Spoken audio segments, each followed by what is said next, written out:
First and foremost, I just want my readers to have a good time. Like, some people are just wanting to read, and honestly, that's fantastic. And if some people see, like, for example, they see the arc that Amira makes, and they're like, wow, that feels really uncomfortable because that's me. Or they see another different conflict of another character in the book, and they go, wow, yeah, that's me. And if they can learn from the arcs of those characters, then fantastic.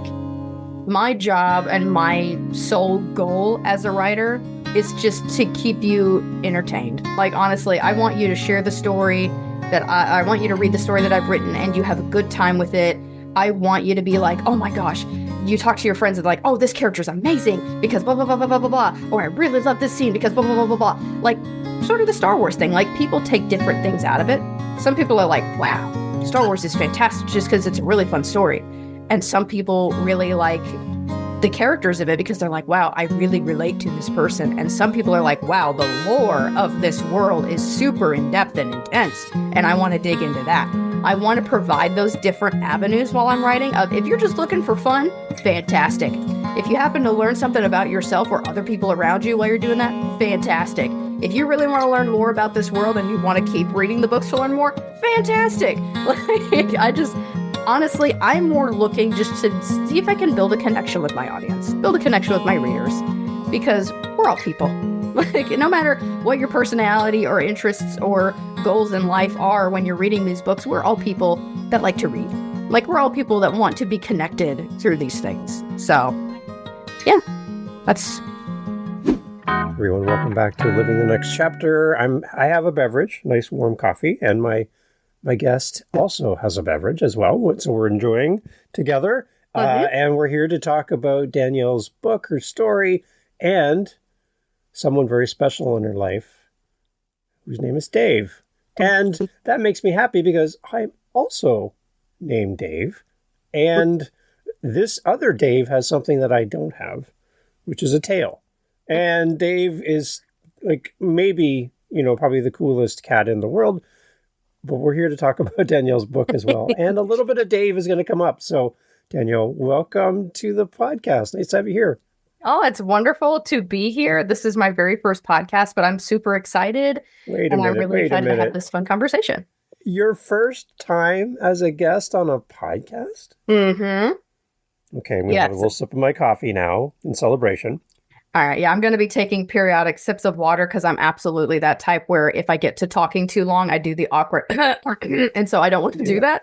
And those of you who may not be able to see, so I have a cat mug currently. So if that doesn't give you a pretty solid view of what I may be like as a person. Mm-hmm.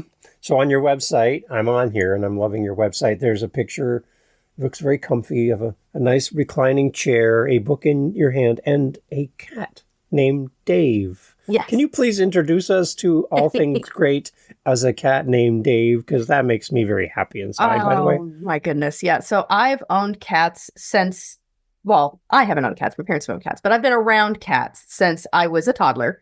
And so that has pretty much been my predetermined fate that I'm going to be a cat lady in some way or form. However, Dave came about because this would have been my late high school.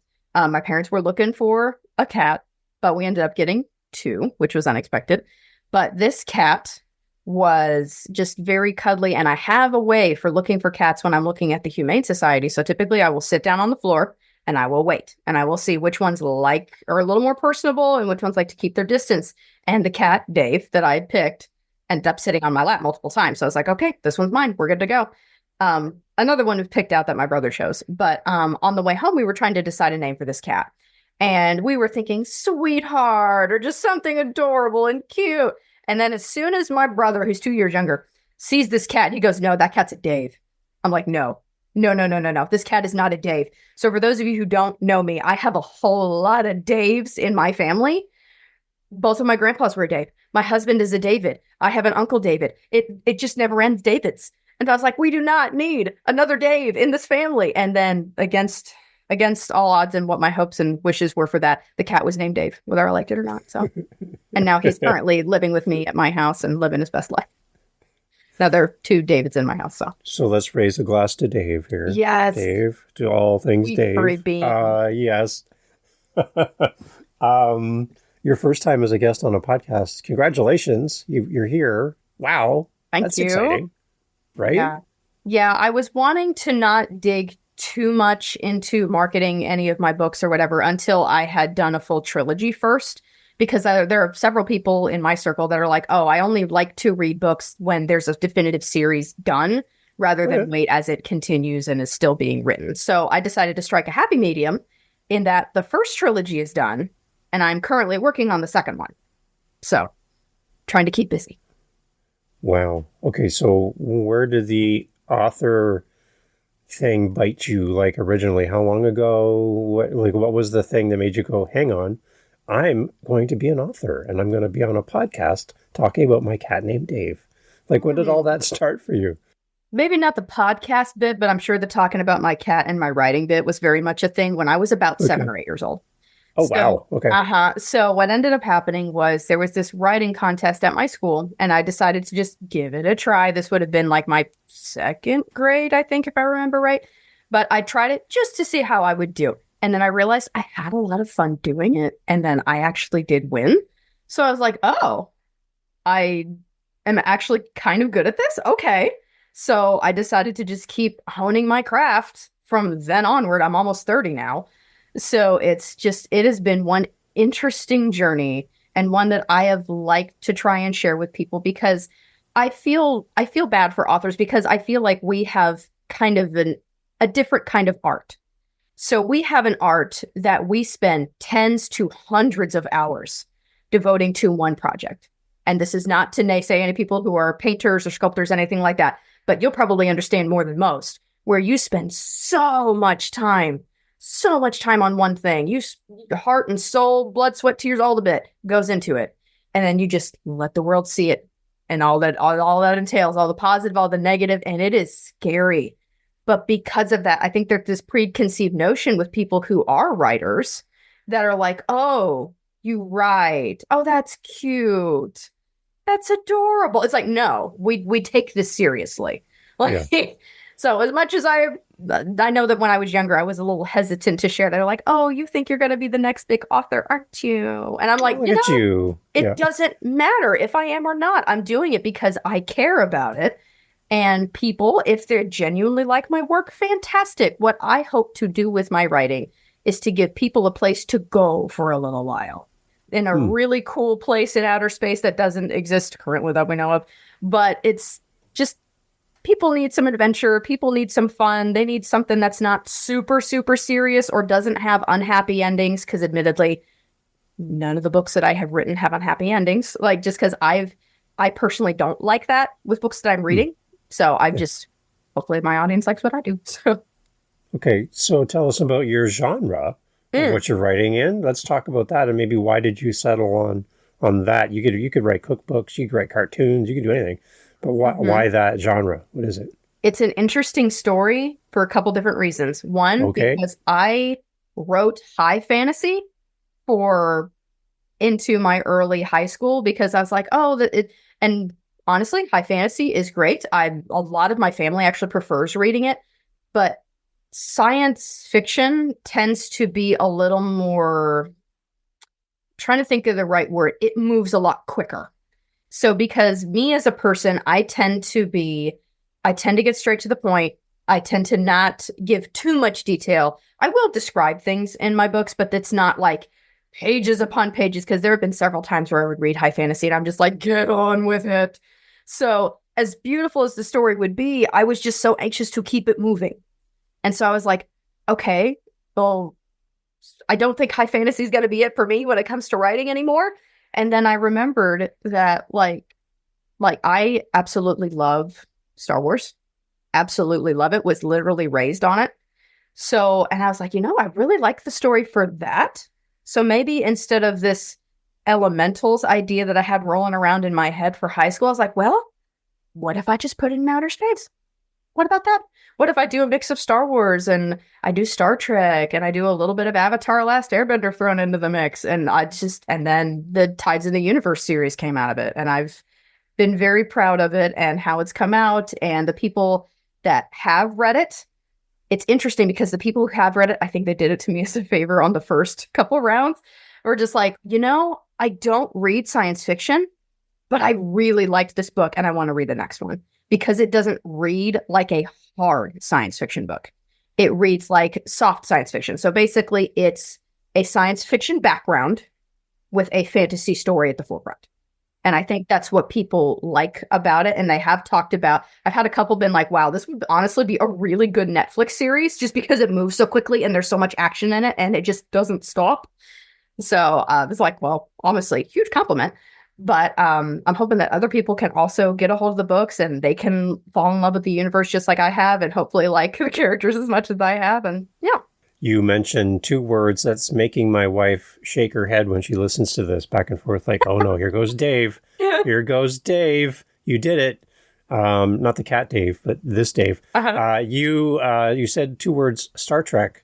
And I just had recently on my podcast, Adam Nimoy, whose dad is Leonard Nimoy from the original Star Trek. That is amazing. Yeah, he came on to write a book about his dad and what it was like growing up. Seeing his dad on set when he was a little boy. He had his dad sign a headshot of Spock in character, and Spock talked to him, not his dad in the moment, because he was in the makeup chair. Mm-hmm. He was like, that's enough, right? And it's like, oh my gosh, that's Spock. That's not my dad, right? Mm-hmm. Really interesting stories. So when you said Star Trek, I know my wife's going to be like, oh, here he goes. Oh boy. But like, I love that creative world of, where we can just go anywhere, like beyond and all that, all that great stuff we talk about Star Trek. But I just love that a book can take us somewhere special like that and help us to kind of escape and, and we can find ourselves in there in the book as we read.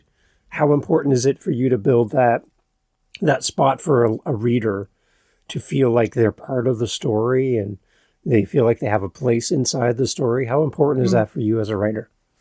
It's interesting because when you are writing, you typically are writing with your experience as a human being in mind.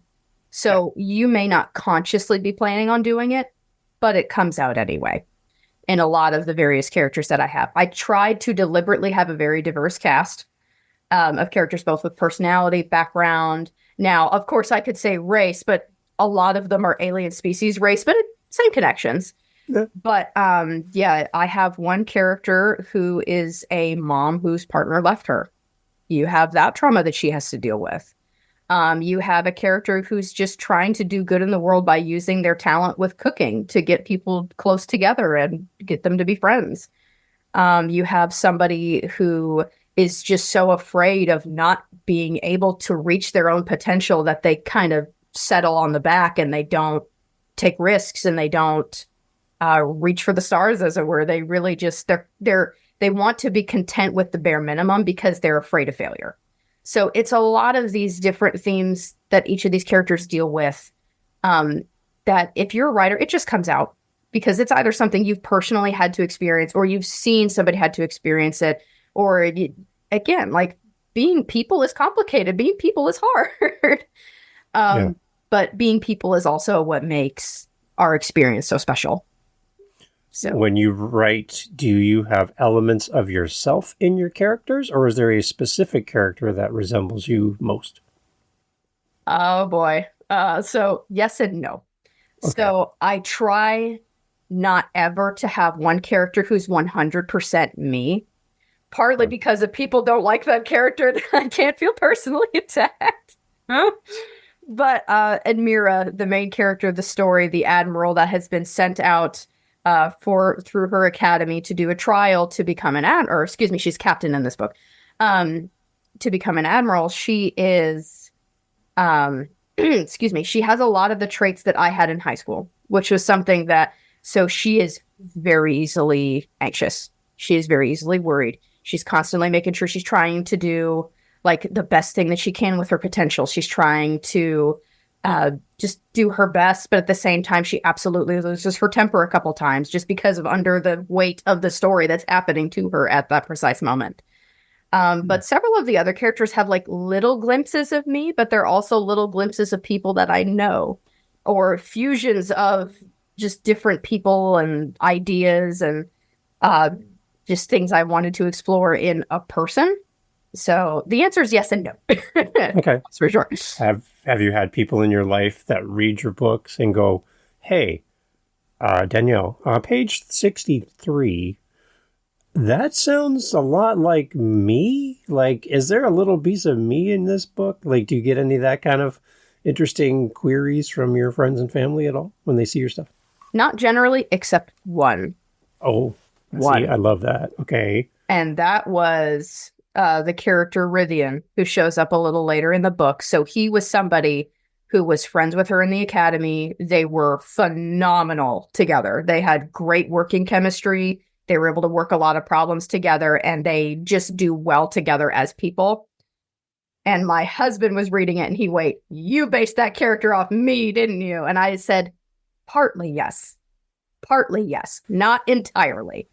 The chemistry, the relationship between the both of them, because my husband and I were actually friends before we got together. So it's like, yes, that absolutely was the basis of that.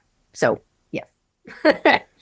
Before we hit record, you mentioned that Dave has some attitude along with his tail. Do you find inspiration in even like Dave and things like that around you, animals and people around you, and just interactions? Do they kind of feed their way into what you write? Because like you mentioned, he's got character, he's got sass, he's everything. So Right. do you see stuff like that having an impact and influencing you in any way?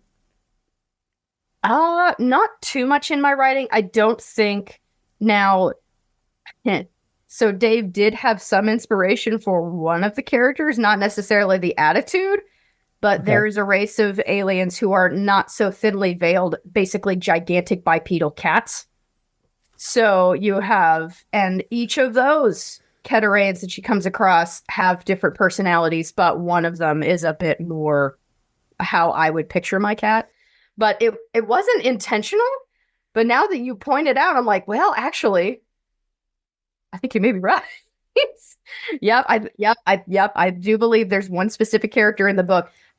Just in case you haven't read it before or you intend to read it, it actually might be a little bit of a spoiler if I tell you who it is. Okay, So I'm going we to won't. keep it Yeah, quiet. no, yeah. But look for Dave somewhere in the book. Mhm. I love it Mhm. because we just want to honor Dave. Like again, the Mhm. fact that your cat's name is Dave makes me so happy. So I want to talk about Dave as much as possible in our conversation. Okay, so your starting point for the book. Did you have like all of your characters kind of fleshed out already? You knew kind of the story plot before you started writing, or were you kind of like this was happening in the moment for you as you're writing? You're like, oh, we're going this direction now. Okay, I'll just keep writing. Oh, now we're going this direction. Like, Yeah. how did you plan this out? How did it actually unfold for you in the writing process? That is a fantastic question because the answer is yes and no. So typically, when I've talked with other authors in the past, they typically have one nugget of information that they've really latched onto, and they're like, I want to make an idea around this. Now, for my writers in the audience, a lot of what you may have already heard of, you need to ask the question, what if? Like, what if this scenario? And then that can help you build on the other what ifs that should happen in your book. So, for example, my what if was, what if elementals were in space? Like, because all of the elemental stories that I'd read are either high fantasy or some contemporary fiction. So it's like, okay, like, I don't think there's been a whole lot of, and not to say that space magic as a subgenre isn't a thing, but elemental specifically, I don't think has been addressed. So I was like, okay, so that would be really cool. And I'm going to be completely honest with you that the main character, Admira, her design was actually based off of a character that I absolutely adore in a Disney movie. So, for those of you who have seen the less popular Treasure Planet that came out in the early 2000s, Admira's design, at least in part, is based off of Captain Amelia. Like, I remember when I was younger, I looked at her, I was like, wow, she is so cool. She has all of her stuff together.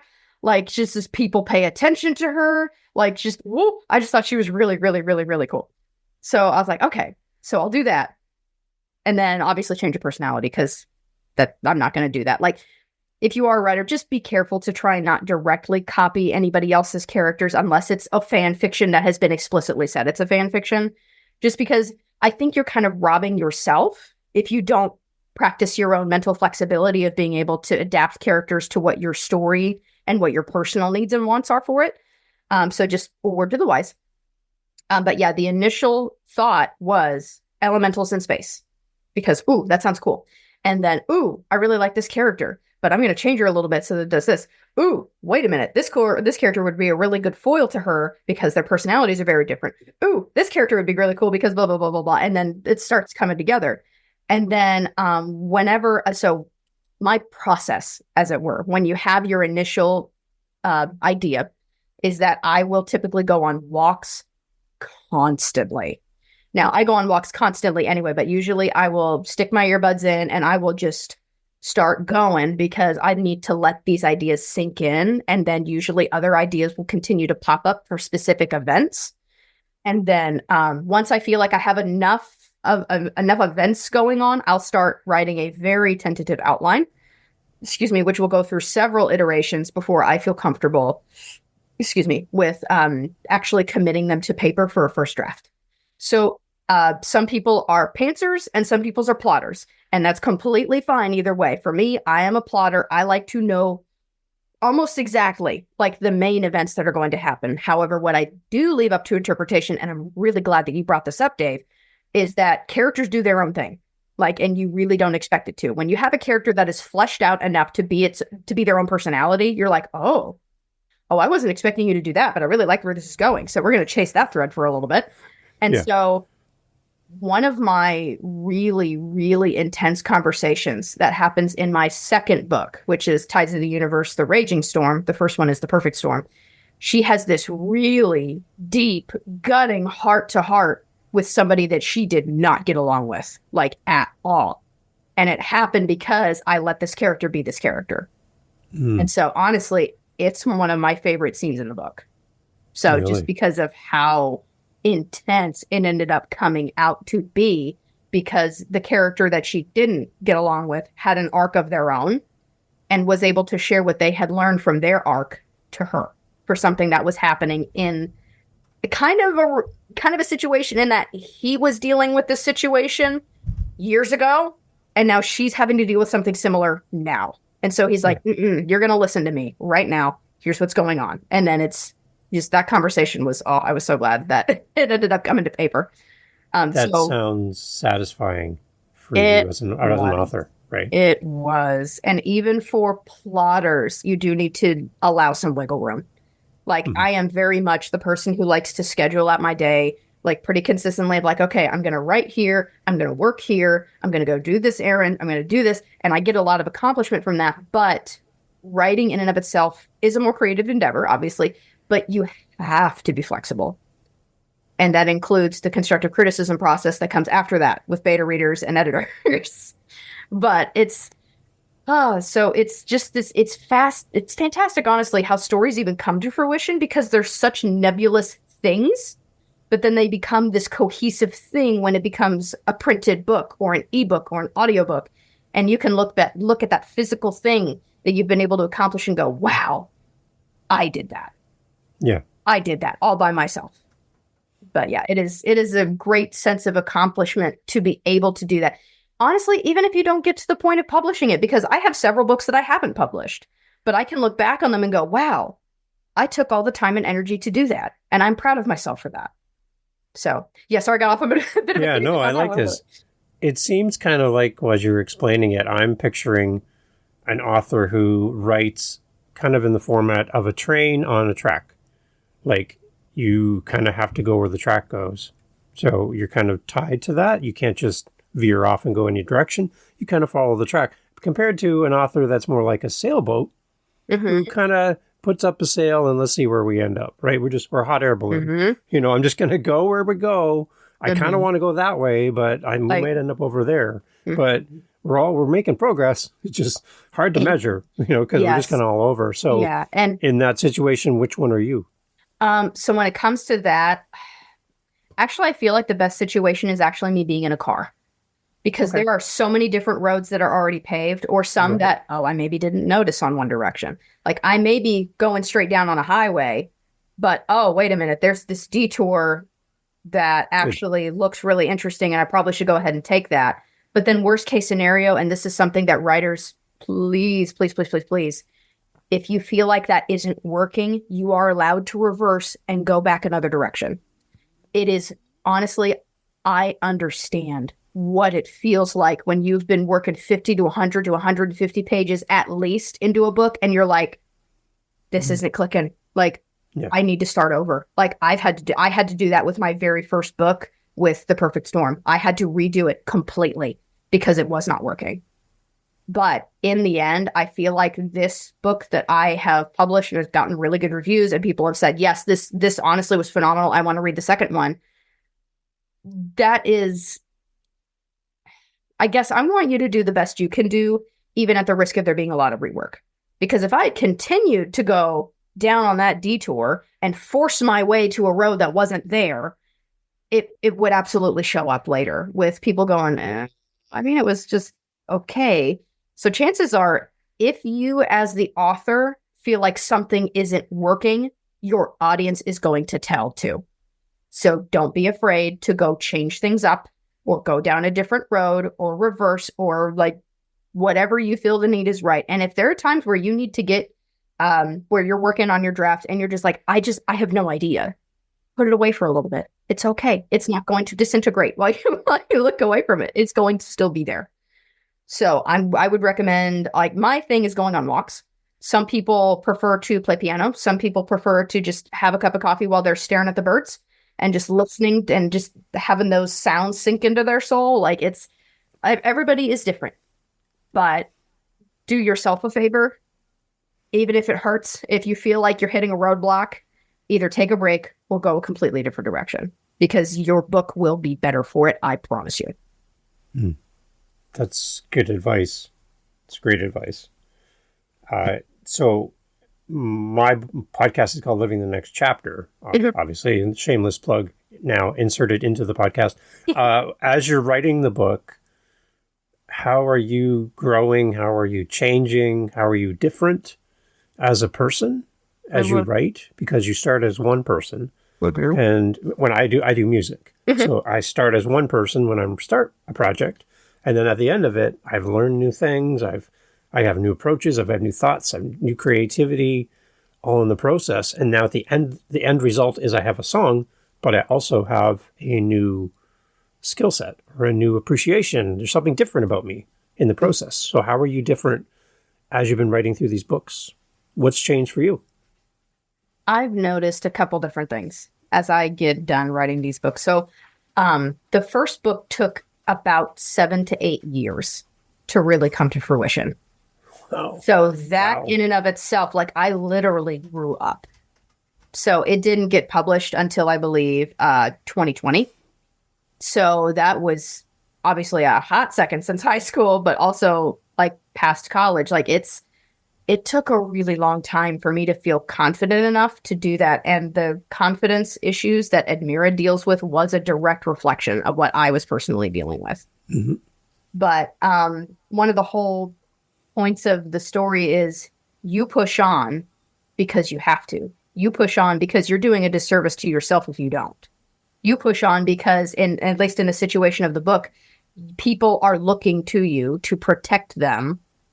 And like, it's no matter what you do to stay in that safe bubble, life is gonna pop that bubble constantly. There is no such thing as a safe bubble. So at that point, you might as well do what you're going to do. You're going to march to the beat of your own drum. You're going to follow your own moral compass, and you're going to do what you need to do what you can to give good in the world, whatever that is. So with that, I would say that was the big change, the biggest change, I guess, in personality from me from high school to now, which is I'm going to unabashedly be myself. And if I make a mistake, then so be it. I'll apologize and learn from it. And I will try my darndest not to do it again. But at the same time, I also know that I can't continue to just stay on the sidelines of my own life. That's a disservice to myself and everybody else around me. So I would say that's the biggest one. I have noticed as the books have gone on, it's not necessarily that I have changed, but I feel like my perception of people has changed. Because when you're dealing with so many different types of characters, you're dealing with so many different personalities, as a writer, you need to be so understanding of how people work and what motivates them so that you can understand your character, so you can write them in a more understanding and compassionate way. So I may have a character who's an absolute stinker, like I am, like there is in book 1, but then still have compassion for them by the end of the day. Okay. That makes sense. I like it. As you write then as well, you're growing, you're changing. What is kind of your hope for your readers? Do you want them to kind of grow with the books as well? And you want them to kind of read through these and they're going to be different in the process of reading your books? What's your big wish for the readers? First and foremost, I just want my readers to have a good time. Like some people are just wanting to read. And honestly, that's fantastic. And if some people see, like, for example, they see the arc that Amira makes and they're like, wow, that feels really uncomfortable because that's me. Or they see another different conflict of another character in the book and they go, wow, yeah, that's me. And if they can learn from the arcs of those characters, then fantastic. My job and my sole goal as a writer is just to keep you entertained. Like, honestly, I want you to share the story that I want you to read the story that I've written and you have a good time with it. I want you to be like, oh my gosh, you talk to your friends and like, oh, this character's amazing because blah, blah, blah, blah, blah, blah, blah. Or I really love this scene because blah, blah, blah, blah, blah. Like, sort of the Star Wars thing. Like, people take different things out of it. Some people are like, wow, Star Wars is fantastic just because it's a really fun story. And some people really like the characters of it because they're like, wow, I really relate to this person. And some people are like, wow, the lore of this world is super in-depth and intense, and I want to dig into that. I want to provide those different avenues while I'm writing of, if you're just looking for fun, fantastic. If you happen to learn something about yourself or other people around you while you're doing that, fantastic. If you really want to learn more about this world and you want to keep reading the books to learn more, fantastic. Like, I just, honestly, I'm more looking just to see if I can build a connection with my audience, build a connection with my readers, because we're all people. Like, no matter what your personality or interests or goals in life are when you're reading these books, we're all people that like to read. Like, we're all people that want to be connected through these things. So, yeah, I'm glad you said we're all people, because my next question for you was, we have authors listening to this, Danielle. They're like baby steps into this. They've done like 2 words on a piece of paper. They dream of being where you are, right? That's their goal, is they want to be a published author. They want to get to where you are. And they kind of look at you and hear you talk on this podcast, and it just seems like everything's good for you. Like, you're in a good spot. Doesn't sound like you're struggling as an author. Doesn't sound like it's hard for you now. It sounds like it's relatively easy compared to a brand new author. Doesn't know what they're doing. Is there anything that you struggle with as an author that kind of would help us as a new author to go, okay, so you don't have to be perfect to be a published author? Like, there's things that Danielle's still working through, and a challenge for you still to this date that you still work through when you sit down to write? When I was first writing, I was a horrific perfectionist. You cannot be an author and a perfectionist at the same time. There is no book on this earth that is perfect. Literally none. You could always look at a book and go, that could have been written a little better, or, ooh, what if they'd done this completely different plot line, or they really went into that. So get rid of that idea right now. You are never going to write the perfect book, because the perfect book does not exist. You need to write the perfect book for you.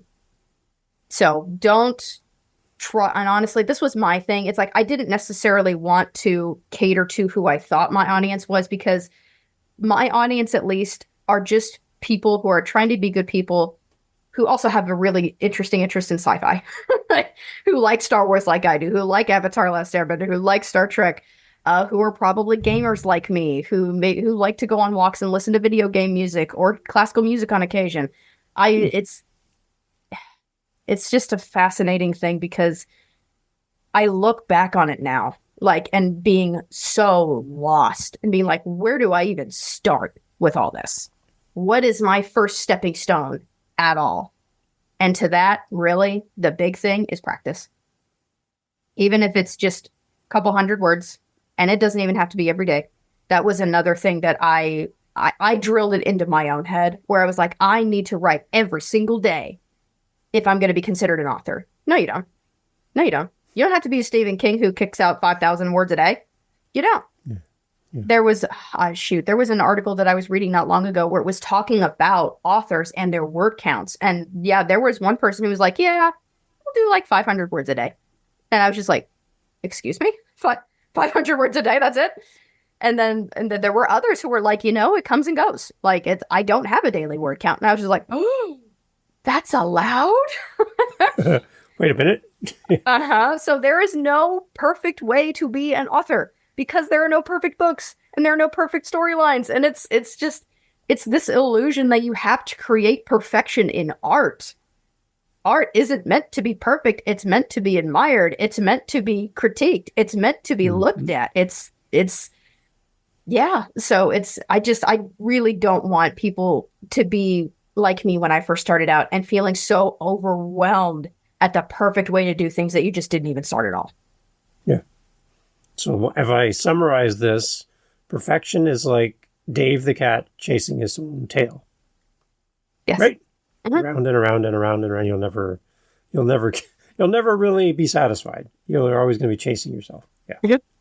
And again, another Dave reference, because I need that. I need more Dave the cat references in our conversation. I want to honor Dave and make sure that he feels included in our conversation, because he's probably kind of wishing he had his own podcast. Maybe that's an idea. Dave needs his own podcast. Dave the cat podcast. Oh my gosh. Come on. He is very photogenic. So that absolutely would be something to consider with the podcast. To just like, all right, Dave, what do you think of this scene right here? Well, I'm like, okay, very insightful. Yes. All right. Now, what do you think about this? What do you think? What should we do here? I don't know. Okay. Yeah, there you go. We're good. Yeah, that's exactly what I thought. He's actually not that vocal of a cat, except in the mornings. And I'm sure about other cat owners or people who at least have some knowledge of cats will understand when it is time to eat. It is time to eat, or they're going to die if you do not feed them within 5 minutes of you cracking open the door, and they're right there, and they're like, "Hey, feed me right now! Feed me right now, or I'm not going to stop. Feed me, and it's just I get it. Okay, so again, you have your current series out. You're continuing to write. Yes. So again, shameless plug for the name of my show, Living the Next Chapter. What is your next chapter, Danielle? What's coming up for you? What's coming down the road? How are you living this next chapter? I am going to keep doing what I'm doing, but my big part now, and this is something else for my writers, you never 100% know what you're doing. I don't care who you are. You do not ever 100% know what you're doing. Because something else, now that we are in this digital age and we are, that a lot of people are leaning away from traditional publishing and more self-publishing or what have you, you need to be really good at marketing. And I can admit, I am not good at it. That is what I am working on right now. This is why I'm taking shots in the dark and applying for podcasts. This is why I'm starting to get in touch with people like, hey, can you make some promotional images so I could maybe start making some ads? This is me continuing to try and reach the people that I know want to read my book, because I want to give them more books to read that I know they're genuinely going to enjoy. I want to give them books that are fast-paced, have good heart, great characters, but also aren't this long. They're not hundreds upon hundreds of pages. And this is not knocking you if you do. Please don't misunderstand that. I just prefer quick. I prefer snippy. I prefer heart. I prefer solid found families. I prefer the whole space magic genre, swords in space, what have you. I just want to find my people. And I'm trying really hard to learn the best ways to find my people.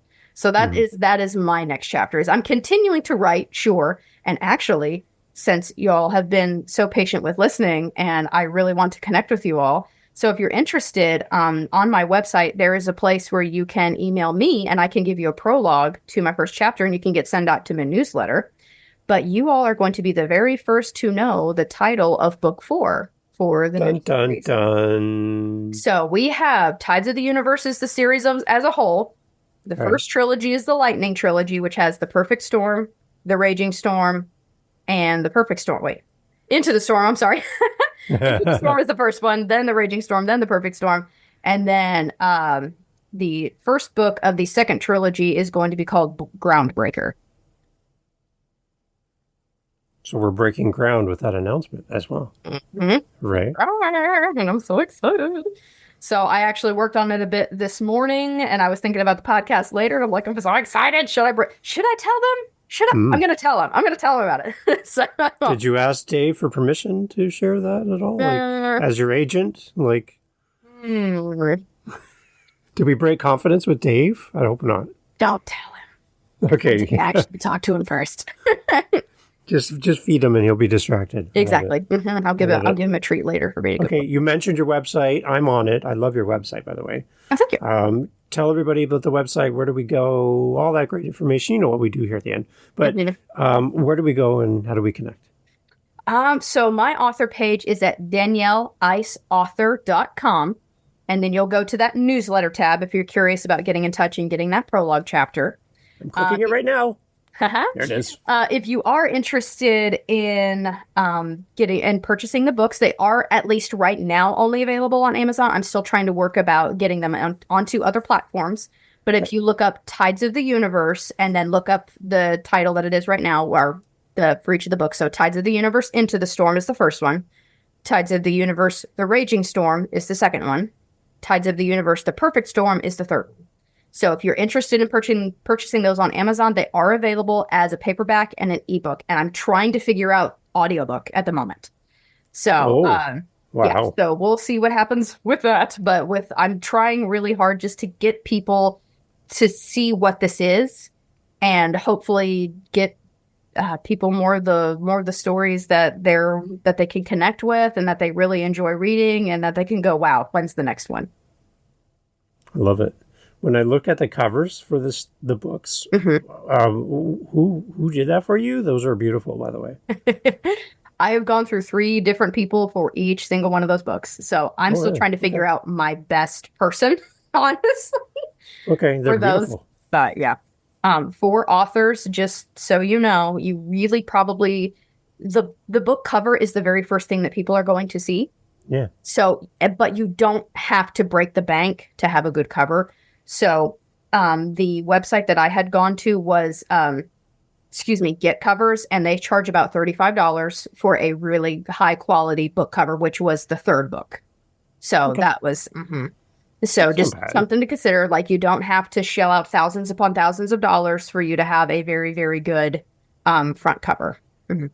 Are you allowed to use the cover on promotion stuff and like your Instagram and all that other stuff to promote the book? Do you own the rights to the cover then? Okay. Yes. So it's like, I do like to give credit where credit's due, but I am allowed to be like, hey, here are the covers. Enjoy. Please read my book. Pretty please. It's a good point. It doesn't come up often. Doesn't come up often in our conversation. So I'm glad you mentioned that. Mm-hmm. And then for you, from an author's perspective, you mentioned reviews. What for you is a meaningful review? What helps you as an author to hear? Honestly, so are we talking like Amazon reviews, or are we talking about just general reviews? Just any review from a reader. What really helps you to hear back from the reader? Honestly, partly authors are still people in that we need encouragement. If you liked the book, please tell us.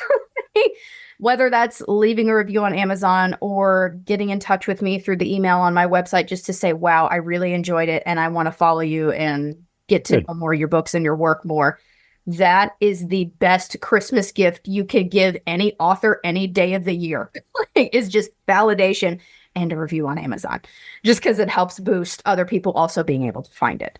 So when it comes to more constructive criticism, which is what generally happens in the first several rounds of me editing my book, it's more specific and actionable feedback. So if you're looking for beta readers or editors, you need somebody who's going to be honest with you, not be rude to you.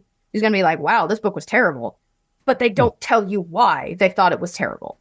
It's like, well, I like this character, and you said that they're like this and they've been behaving like this, but they did this completely different, unexpected thing that just made no sense. That's the sort of feedback you're looking for. You're looking for things you can fix, if it is something you can fix. And now here's one other thing.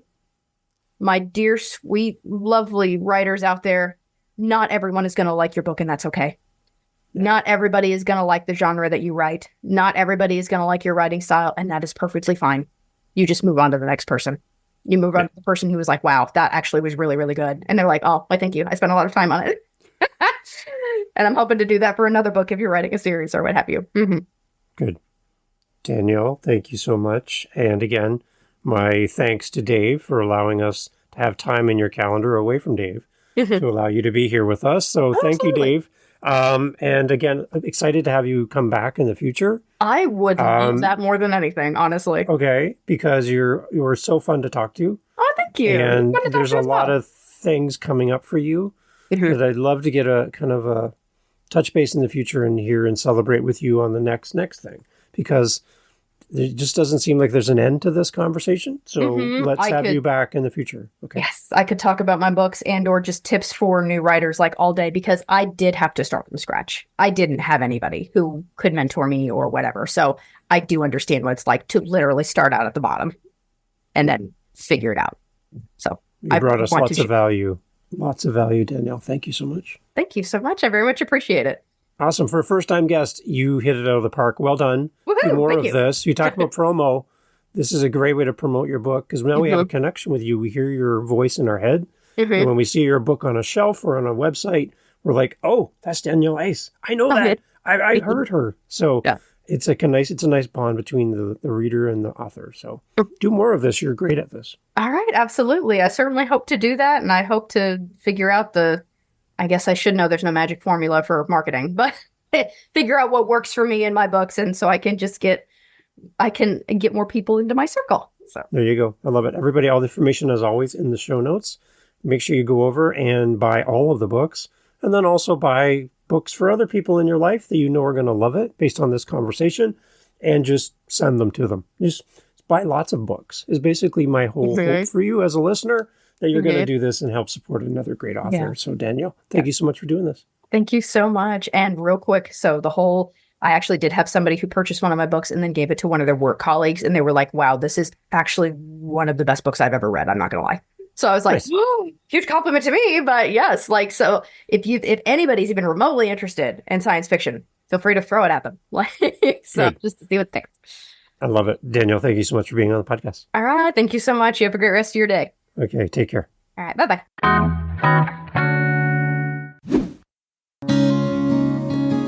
Hey, thanks for listening all the way to the end of the podcast. That's a big signal to all of the players, the YouTubes, the Apples, the Spotifys, that you found value in this episode of Living the Next Chapter. Just by you listening to the end, you just sent a huge bat signal out to the app saying this was a great podcast, a great conversation.